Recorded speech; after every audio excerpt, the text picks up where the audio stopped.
Are Nayak Hindi education में आप सभी का स्वागत है।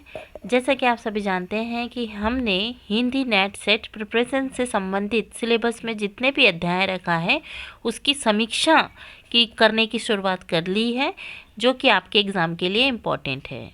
यदि आपको नेट सेट से संबंधित डीपली अध्ययन करना है तो इसके लिए अभी आपको पहले कहानियाँ समझनी पड़ेगी, सिलेबस में जितना भी पाठ्यक्रम रखा है उसे समझना पड़ेगा और फिर उसके बाद में आप प्रश्नों की सीरीज को सॉल्व करेंगे।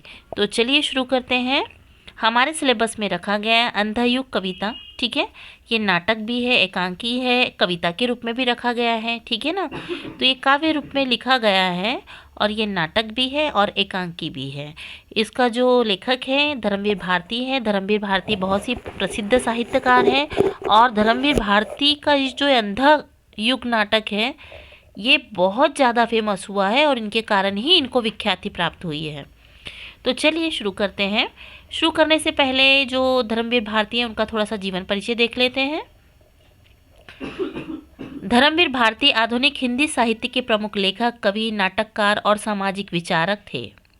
इनका जन्म 25 दिसंबर 1926 को इलाहाबाद के अंतरसुईया मोहल्ले में हुआ था। इन्हें वर्ष 1972 में पद्मश्री से सम्मानित किया गया। अंधा युग इसका प्रसिद्ध नाटक है। इब्राहिम अलकाजी, राम गोपाल बजाज, अरविंद गौंड, M.K. रैना तथा कई अन्य निर्देशकों ने इसका मंचन किया है। मतलब ये नाटक जो है इतना प्रसिद्ध था कि इसका मंचन किया गया है अलग अलग थिएटरों में, ठीक है। अब ये नाटक के प्रमुख पात्र क्या है? देखिए, ये जो नाटक है अंधा युग, ये महाभारत की कथा पर आधारित है कि महाभारत का जब युद्ध होता है और युद्ध होने के बाद जितने भी कौरव वंश के जितने भी वीर योद्धा है सबका एक एक का अंत होता है और उसके बाद में किस तरह से गांधारी और धृतराष्ट्र दुखी होते हैं और किस तरह से संजय जो अपनी दिव्य दृष्टि से वहाँ का जो दृश्य चल रहा है वो सब देखकर गांधारी और धृतराष्ट्र को सुनाता है। फिर गांधारी अपने 101 पुत्रों को खोकर किस तरह से दुखी होती है और वो कृष्ण जी को कैसे श्राप देती है, उन सब का वर्णन यहाँ पे किया है। और यहाँ पे इस नाटक के माध्यम से बताया गया है कि किस तरह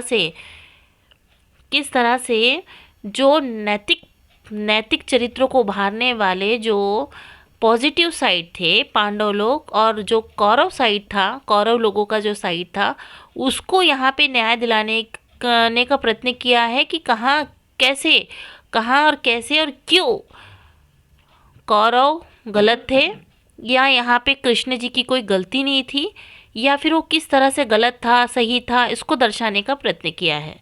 तो चलिए देख लेते हैं। नाटक के पहले जो प्रमुख पात्र हैं उसको जानने का प्रयत्न करते हैं। इसमें जो नाटक के प्रमुख पात्र कृष्ण जी है, ठीक है। तो ये एक नैतिक केंद्र में भी है और एक ये राजनीतिज्ञ है और भगवान होने ही दोनों रूप में को उजागर करते हैं, ठीक है। एक राजनीतिक भी है, विशेष राजनीतिज्ञ होते हैं और भगवान भी है।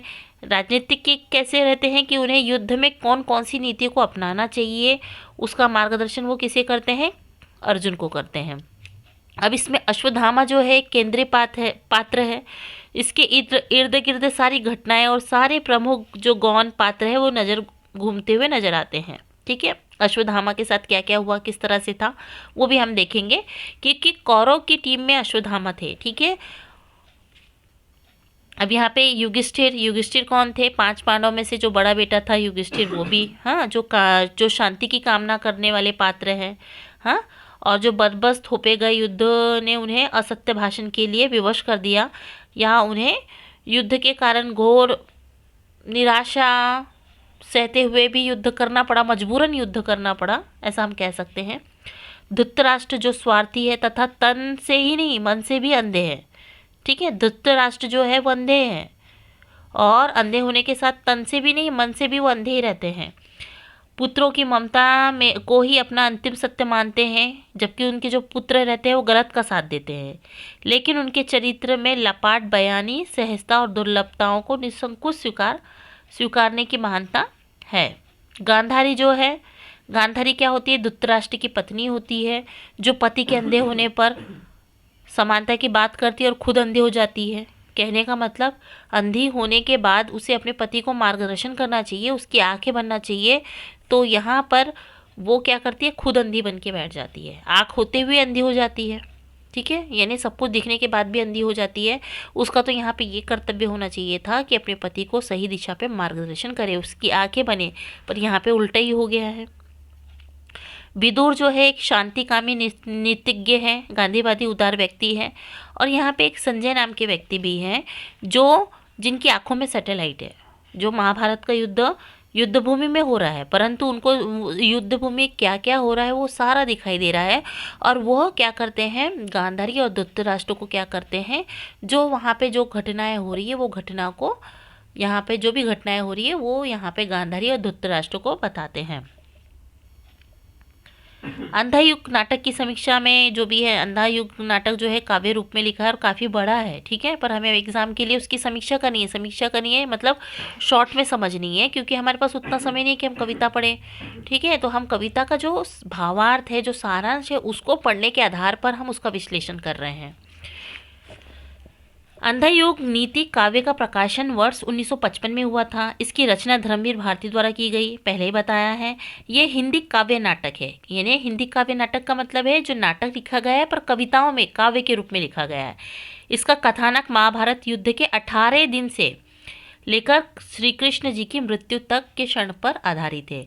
जो ये अंधा युग नाटक है ना, ये युद्ध का जब 18वां दिन रहता है और उसके बाद से लेके जो कृष्ण जी की मृत्यु हो जाती है, गांधी जी जो गांधारी रहती है वो श्राप देती है, क्योंकि युद्ध के 18 दिन के बाद में क्या होते हैं, एक एक योद्धा जो होते हैं कौरव वंश के मृत्यु को प्राप्त करते हैं। और फिर जो गांधारी है जब अपने 101 पुत्रों को खो देती है तो वो क्या करती है, कृष्ण जी को श्राप देती है। तो उन सब का वर्णन यहाँ पे किया है, वो संवाद के रूप में है, बातें करती हैं, ठीक है। इस गीति काव्य में विभिन्न पात्र हैं। देखो मैंने पहले बताया कि जो महाभारत में जितने भी पात्र हैं वो सारे पात्र यहाँ पे लिए गए हैं, जिसमें अश्वत्थामा है, गांधारी है, धृतराष्ट्र है, कृतवर्मा है, संजय है, वृद्ध याचक है, व्यास है, विदुर है, युधिष्ठिर है, कृपाचार्य है, युजुत्सु है, गूंगा भिखारी है, बलराम है, कृष्ण आदि, ठीक है। अब देखो इस गीति काव्य का आरंभ मंगलाचरण से होता है। ये जो गीति काव्य है ना, इसका जो आरंभ है वो मंगलाचरण गीत से होता है। तो इस काव्य नाटक का जो प्रथम अंक है वो कौरव नगरी बताया गया है, ठीक है। कौरव नगरी बताया, किस तरह से कौरव नगरी है, क्या क्या है, वो सारी चीज़ें। दूसरा अंक है पशु का उदय किस तरह से होता है, उसको दर्शाया गया है।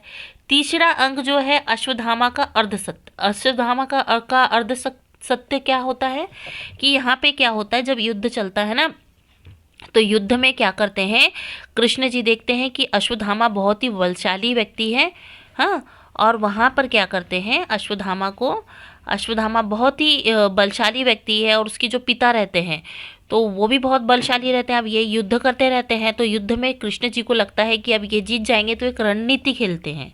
क्या रणनीति खेलते हैं कि बोलते हैं एक अश्वत्थामा नाम का हाथी लेकर आते हैं, ठीक है, और अश्वत्थामा हाथी को वो तीर मारते हैं, ठीक है, तो वो उससे उसकी मृत्यु हो जाती है।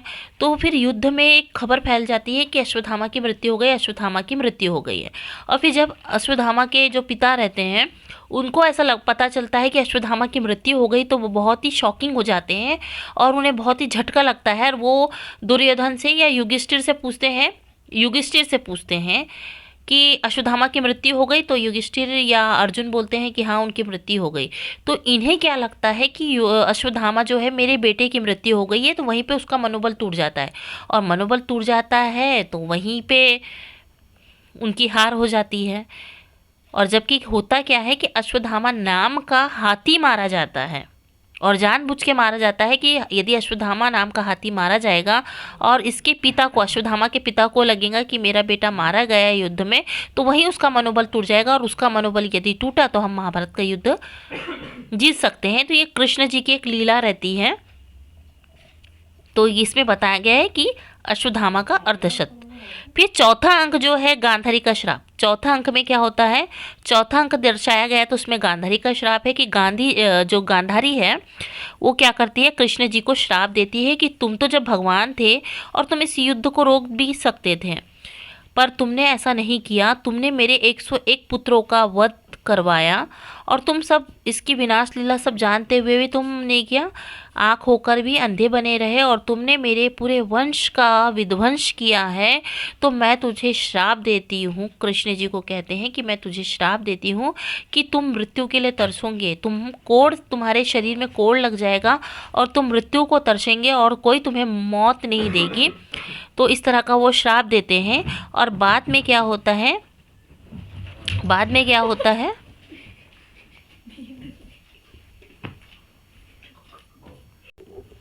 तो अंत में कृष्ण जी उनका जो श्राप है उसको स्वीकार करते हैं, और बाद में गांधारी को अफसोस भी होता है, परंतु कृष्ण जी उनकी इस श्राप की क्या कहेंगे, इस श्राप को वो एक्सेप्ट कर लेते हैं और फिर वो उसको स्वीकार कर लेते हैं, और अंत में कृष्ण जी की मृत्यु हो जाती है। और कृष्ण जी की मृत्यु कैसे होती है वो आप सभी को पता होगा कि कृष्ण जी को गांधारी के श्राप के कारण उनके शरीर में कोढ़ हो जाता है और वो एक पेड़ में बैठ के दर्द के मारे कहारते रहते हैं, और ये बात सभी को पता रहती है, परंतु कोई उनकी मृत्यु या उनको कोई बाण मारने की हिम्मत किसी को नहीं होती है।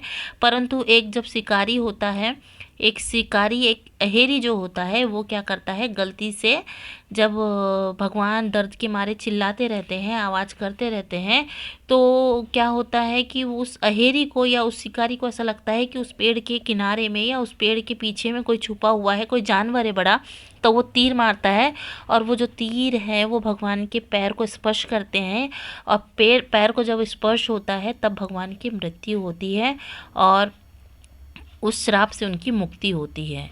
ठीक है, तो चलिए, ये मतलब ये इसमें जो अंक बताया गया है कि कितने अंकों का है, तो ये 5 अंक का है। ठीक है, और जो अंतिम अध्याय जो है वो प्रभु की मृत्यु से संबंधित है, और ये काव्य के रूप में है, दिखाया गया है काव्य के रूप में। ठीक है, अंधा युग एक दृश्य काव्य, दृश्य मतलब देखने वाला काव्य है। इसमें अधिकतर संवाद मुक्त छंद में और तुकांत कविता का मिश्रण है। जो कविता है तुकांत पंक्तियों में लिखा गया है और मुक्त छंद का प्रयोग किया है। इसका जो कथानक है महाभारत युद्ध की समाप्ति काल से शुरू हुआ है, और इसमें युद्ध के औचित्य को चुनौती दी गई है। कृष्ण भगवान द्वारा कहे गए शब्दों को विवाद में खींचा गया है, क्योंकि कृष्ण जी, जब कहते हैं ना, कृष्ण जी सारथी बने थे, अर्जुन को राह दिखा रहे थे, तो जो शब्द कहा गया है ना, उसके ऊपर विवाद किया गया है कि कहीं ना कहीं कृष्ण जी की भी गलती है, कहीं ना कहीं पांडव की भी गलती है, परंतु जो इतिहास रचाता है या जो इतिहास जीतता है, जो वीर योद्धा बनता है, वो अपना इतिहास लिखाता है और समाज उसकी महिमा का बखान करती है। पर कहीं ना कहीं दोनों पक्षों की गलती होती है, और एक ही पक्ष को दोषारोपण करना गलत है, दूसरे पक्ष की भी गलतियों को देखना चाहिए। तो धर्मवीर भारती ने दूसरे पक्ष यानी जो कौरव पक्ष है उसको उभारने का प्रयत्न किया है, और यहाँ पे जो पांडव पक्ष और कृष्ण जी ने जो कार्य किया था, जो समाज जिसे सत्य मानता है, उसको विवाद के घेरे में लाके खड़ा किया है कि कहीं ना कहीं उनकी भी कुछ ना कुछ गलतियां थी, कुछ ना कुछ त्रुटियां थी। ऐसे बहुत सारे धर्मवीर भारती ने इनके ऊपर लिखा हुआ है, जैसे महाभारत की सांझ भी लिखा है, अंधा युग नाटक है, बहुत सारी चीज़ें हैं, तो हम उसका अध्ययन बाद में करेंगे। ठीक है,